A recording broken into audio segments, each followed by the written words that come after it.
अनमोल वचन अखिल भारतीय संत मत सत्संग के संस्थापक और गृहस्थ में आनंद योग के जनक परम संत महात्मा परम पूज्य श्री यशपाल जी महाराज अर्थात परम पूज्य भाई साहब जी द्वारा प्रतिपादित इन अनमोल वचनों का पालन करना अति आवश्यक है। ये वचन हमारी गृहस्थ आध्यात्मिक साधना के लिए मूलभूत सिद्धांत हैं, जो इस प्रकार हैं। हम दुनिया की हर चीज की कीमत आंकते हैं, अपने मानव जीवन की कीमत भी जाने व परमात्मा की प्राप्ति हेतु साधना करें। मनुष्य योनि एक उपहार है, इसीलिए परमात्मा को धन्यवाद देते हुए आधा घंटा प्रातःकाल, आधा घंटा सायंकाल पूजा अवश्य करें।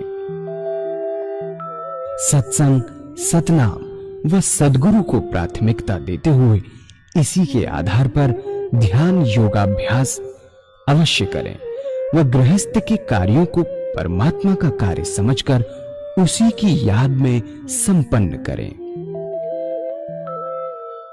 हर समय ये ध्यान रहे कि गुरु कृपा द्वारा परमात्मा की पवित्र सत्ता का हमारी आत्मा में वास है, अतः मन में निरंतर अपने इष्ट देव का जाप करें। मान सम्मान की इच्छा ना करें व अपमान से दुखी ना हो। परमात्मा के अतिरिक्त किसी और का भय ना करें। दूसरों की बुराई न करें, न सुने, सत्य व मधुर बोलें, अश्लील शब्द मुंह से ना निकालें, सभी से नम्रतापूर्ण व सुंदर व्यवहार करें। धर्म पत्नी के अतिरिक्त अपने से बड़ी से माता जैसा, बराबर की से बहन जैसा व छोटी से पुत्री जैसा व्यवहार करें। सांसारिक जीवन यापन की आवश्यकताएं अंतहीन है, इसलिए अधिक से अधिक समय सत्संग में व धन परोपकार में खर्च करें। याद रखें, न स्त्री माया है, न धन दौलत, न ही परिवार। माया वह है जो हृदय को परमात्मा से दूर हटा दे।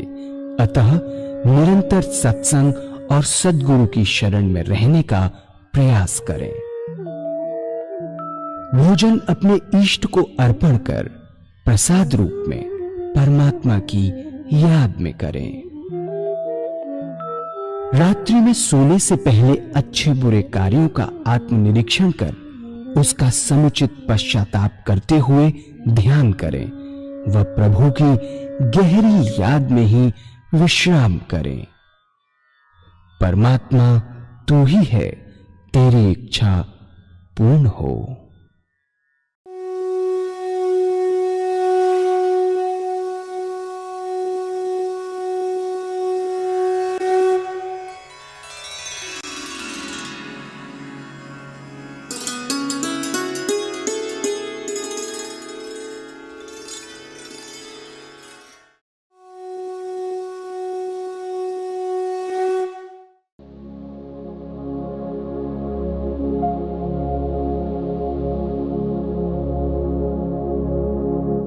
जय सद्गुरुदेव जय पद शरणं श्रेयस्वरूप चरणों शरणं।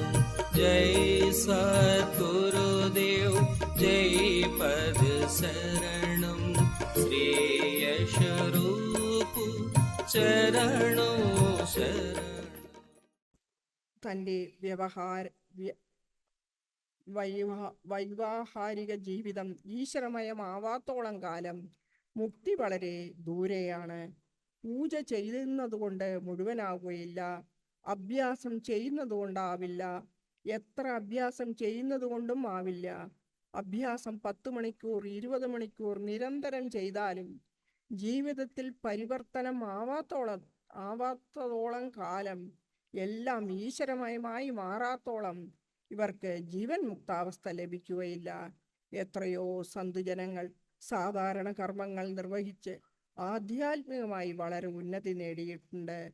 ഭക്തിമാൽ എന്ന പുസ്തകത്തിൽ ഇത്തരത്തിലുള്ള ഓരോരുത്തരുടെയും ജീവിതകഥ വിവരിച്ചിട്ടുണ്ട്. ഇവരിൽ ചിലർ ആധ്യാത്മികതയുടെ ശിഖരങ്ങളിലും എത്തി. ജീവൻ മുക്താവസ്ഥ പ്രാപിച്ചത് കടയിൽ സാധനങ്ങൾ ശരിയായി തൂക്കി നോക്കി ശരിയായ വിലയ്ക്ക് കൊടുത്തുകൊണ്ടാണ്.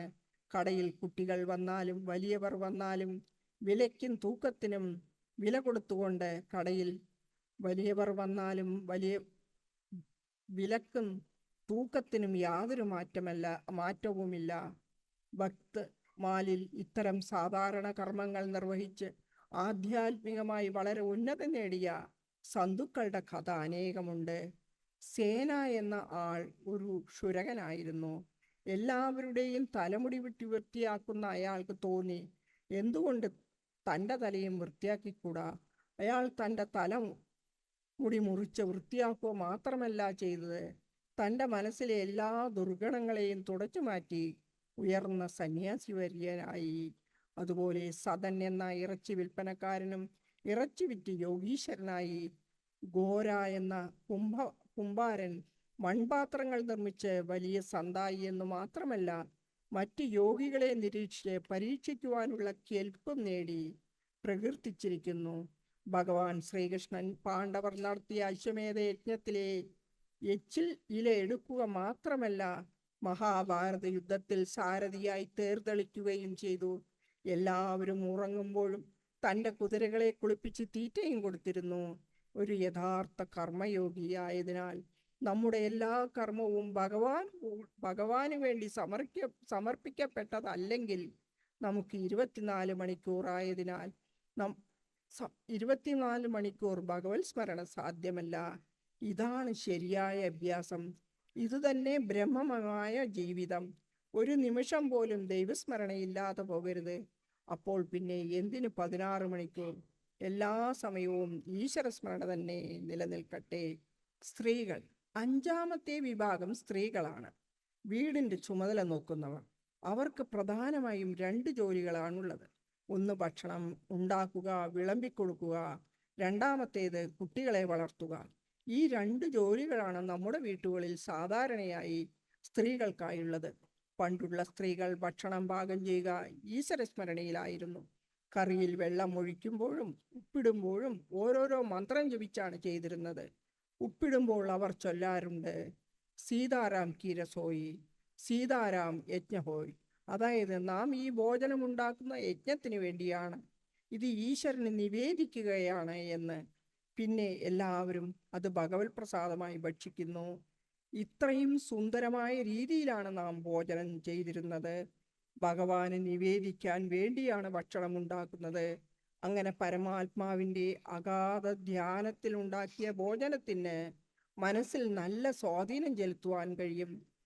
ഭോജ്യം ഉണ്ടാക്കുമ്പോഴും അത് വിളമ്പിക്കൊടുക്കുമ്പോഴും കഴിക്കുമ്പോഴുമുള്ള ചിന്ത മനസ്സിൽ പ്രഭാവം സൃഷ്ടിക്കുന്നു. ദേഷ്യത്തോടെ ഒരിക്കലും ഭോജനം ഉണ്ടാക്കരുത്.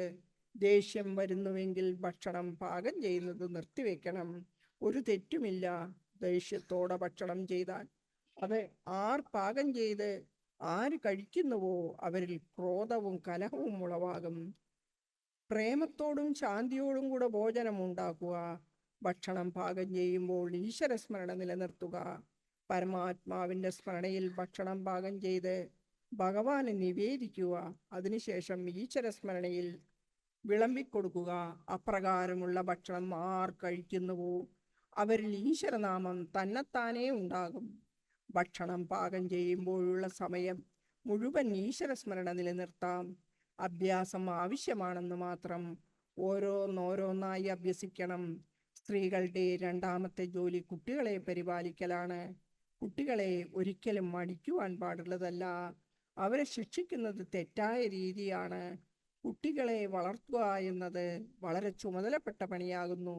ഇത് ആദ്യം മുതൽക്കു തന്നെ ധ്യാനപൂർവം ചെയ്യുന്നുവെങ്കിൽ കുട്ടികൾ നന്നായി വളരും. അല്ലെങ്കിൽ പ്രശ്നങ്ങൾ ഉണ്ടാകും. അമ്മമാർ അവരുടെ ചെറിയ കുട്ടികളെ ഭഗവത് സ്വരൂപമായി കണ്ട് അവർ ബാലഭഗവാനാണെന്ന ഭാവനയിൽ കുളിപ്പിക്കുക, വസ്ത്രം ഉടുപ്പിക്കുക, മുല കൊടുക്കുക, ഭക്ഷണം കൊടുക്കുക. ബാലഭഗവാനാണെന്ന ഭാവനയിൽ പാട്ടുപാടി ഉറക്കുക. ഇതുകൊണ്ടുള്ള പ്രയോജനം അമ്മമാർക്ക് ഈ സമയമെല്ലാം ഈശ്വര സ്മരണയിലാക്കാമെന്നുള്ളതാണ്. അങ്ങനെ ഭഗവത് പ്രേമത്തോടുകൂടി കുട്ടികളെ വളർത്തിയാൽ അവർ ആധ്യാത്മ ശ്രേഷ്ഠരായി പരിണമിക്കും. എല്ലാ മഹത് വ്യക്തികളുടെയും ചരിത്രം പരിശോധിച്ചാൽ അവരുടെ വ്യക്തിത്വ വികസനത്തിൽ അവരുടെ അമ്മമാർ വഹിച്ച പങ്ക് വ്യക്തമായി മനസ്സിലാക്കാവുന്നതാണ്. സത്സംഗത്തിൽ പങ്കെടുക്കുന്ന ചെറിയ കുട്ടികളുടെ മനസ്സിൽ ഇതിൻ്റെ പ്രഭാവം പ്രതിഫലിക്കുന്നതായി കാണാം. അതിനാൽ വീട്ടിൽ പോയാൽ അവരും സത്സംഗം ചെയ്യുന്നു. ചെറിയ കുട്ടികൾ എത്ര നല്ല ഭജനയാണ് പാടുന്നത്, കേട്ടാൽ അത്ഭുതപ്പെട്ടു പോകും. ഭണ്ഡാരയ്ക്ക് കുട്ടികളുടെ പ്രോഗ്രാം ഉള്ളപ്പോൾ എത്ര നല്ല പ്രേമത്തോടെയുള്ള ഭജനയാണ് അവർ പാടുന്നത്. ഇത്തരത്തിലുള്ള കുട്ടികളെ വളർത്തിയാൽ അതവർക്ക് ഭാവിയിൽ നല്ലത് വരുത്തുമെന്നതിൽ യാതൊരു സംശയവുമില്ല. ഈ രണ്ടു കാര്യങ്ങളും സ്ത്രീകൾ ശരിക്കും ചെയ്യുകയാണെങ്കിൽ ജീവിതം ഈശ്വരമയമാകുമെന്നു മാത്രമല്ല, ശരിയായ സുഖം കൈവരുകയും വീട് സ്വർഗമായി മാറുകയും ചെയ്യും. മൂന്നാമത്തെ കാര്യം, ഹിന്ദുക്കളുടെ പാതിവൃത്യ ധർമ്മം ഏറ്റവും ഉയർന്നതാണ്. പാതിവൃത്യ ധർമ്മത്തിലാണ് ഹിന്ദുമതത്തിൻ്റെ നിലനിൽപ്പ് തന്നെ. ഹിന്ദു സ്ത്രീകളുടെ പാതിവൃത്യധർമ്മം വളരെ ശ്രേഷ്ഠമായതാണ്. അവരുടെ ഭഗവാൻ അവരുടെ വീട്ടിൽ തന്നെയുണ്ട്. അവർക്ക് അമ്പലത്തിൽ പോകേണ്ട ആവശ്യം തന്നെ ഇല്ല. അവരുടെ ശരിയായ അമ്പലം അവരുടെ വീട് തന്നെ. വീട്ടിൽ ഭഗവാൻ ഉള്ളതിനാൽ അവർക്ക് എവിടെയും പോകേണ്ട ആവശ്യം തന്നെ ഇല്ല.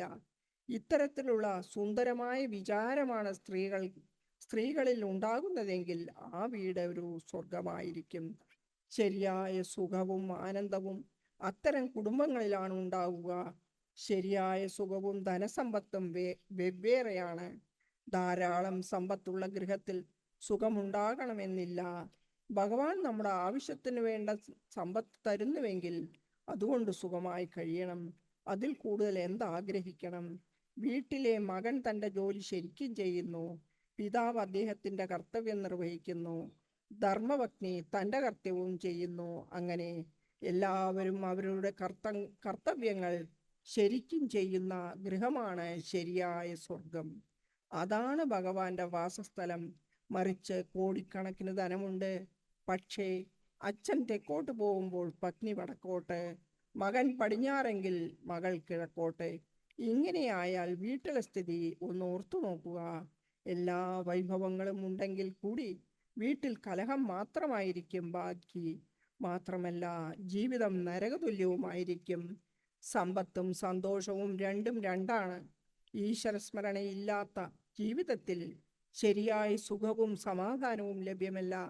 അങ്ങനെ നാം ജീവിതം ഉണ്ടാക്കാമെന്ന് അങ്ങനെ ശരിയായ രീതിയിൽ സാധന ചെയ്യുന്നുവെങ്കിൽ നിഷ്പ്രയാസം 16 മണിക്കൂർ ഈശ്വരമയമായ ജീവിതം ഉണ്ടാക്കാമെന്ന്.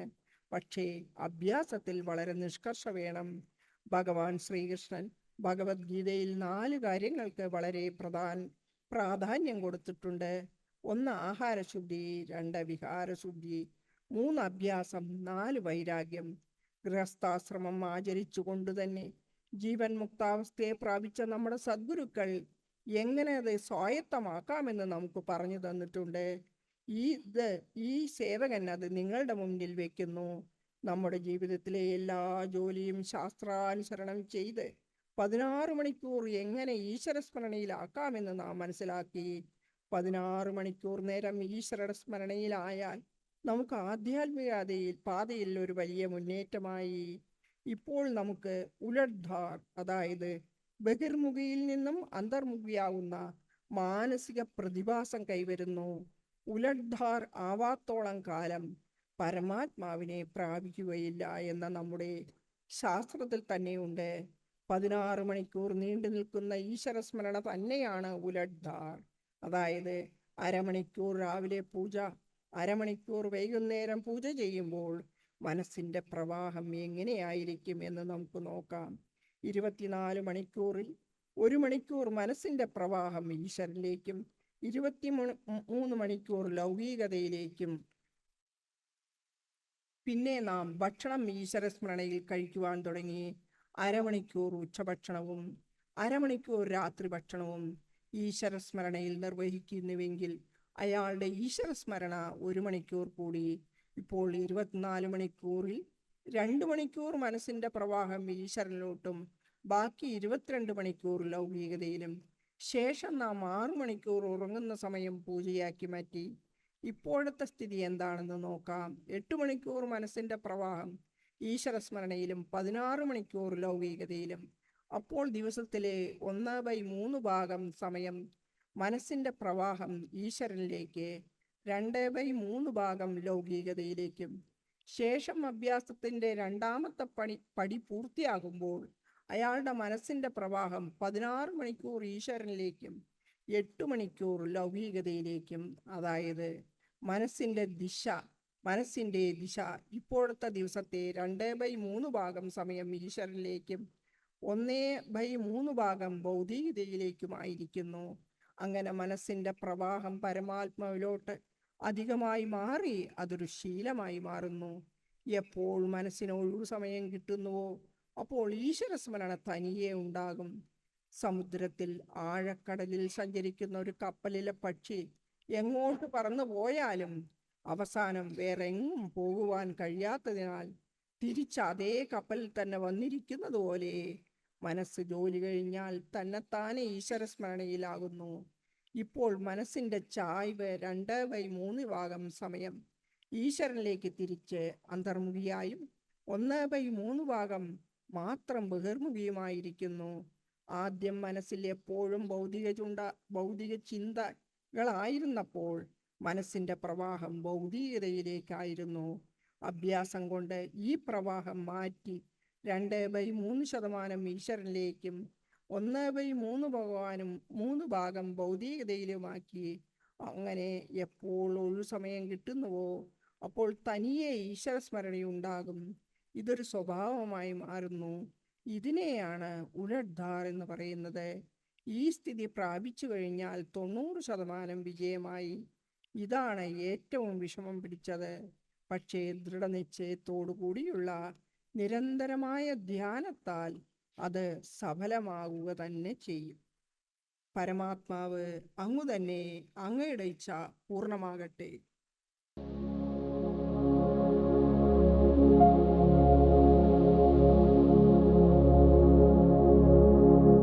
जय सद्गुरुदेव जय पद शरणं श्री यशरूप चरणों शरणं।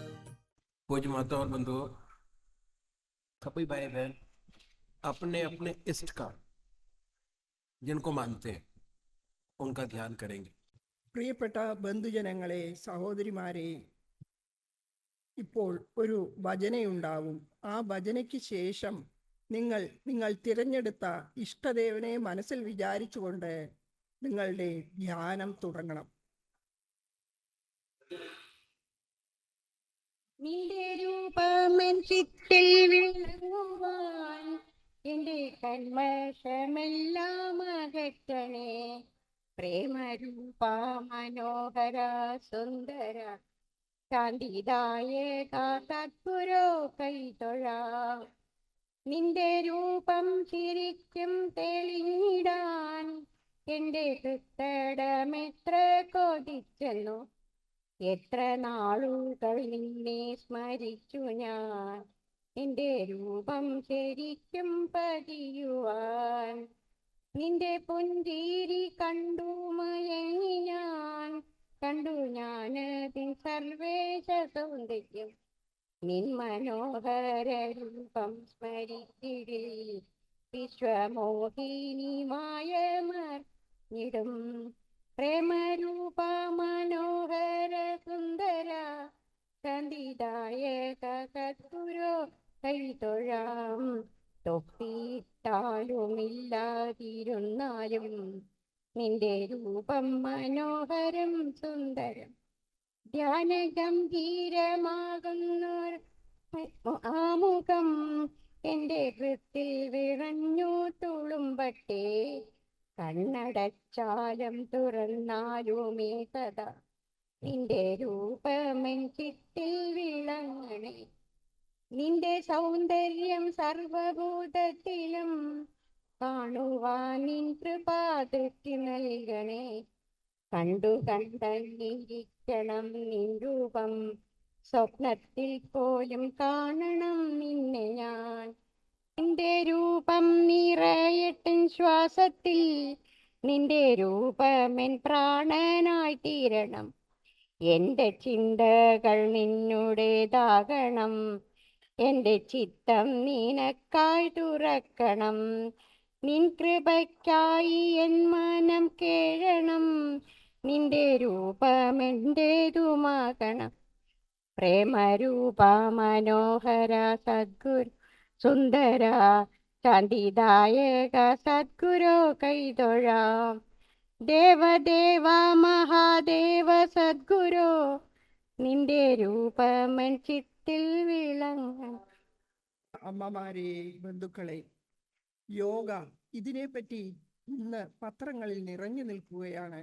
അതിനെ വായിക്കുമ്പോൾ സാധാരണയായി മനസ്സിലാക്കുന്നത് ഏതൊരു മനുഷ്യന് അത്ഭുതങ്ങളെ കാണിക്കുവാൻ കഴിയുന്നുവോ അവരെയാണ് യോഗി എന്ന് പറയുന്നത്.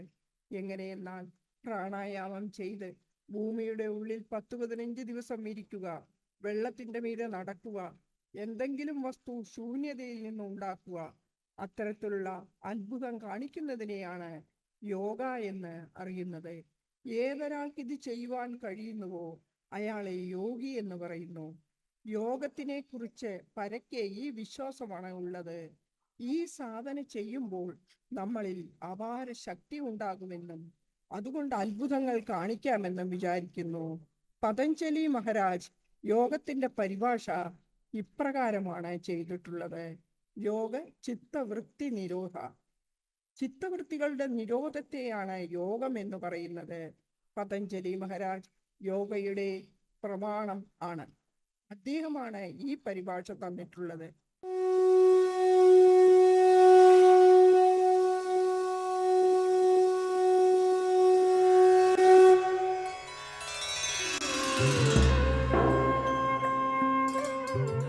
ध्यान योग के कार्यक्रम आनंद योग से निशुल्क जुड़ने के लिए संपर्क करें 9810239677।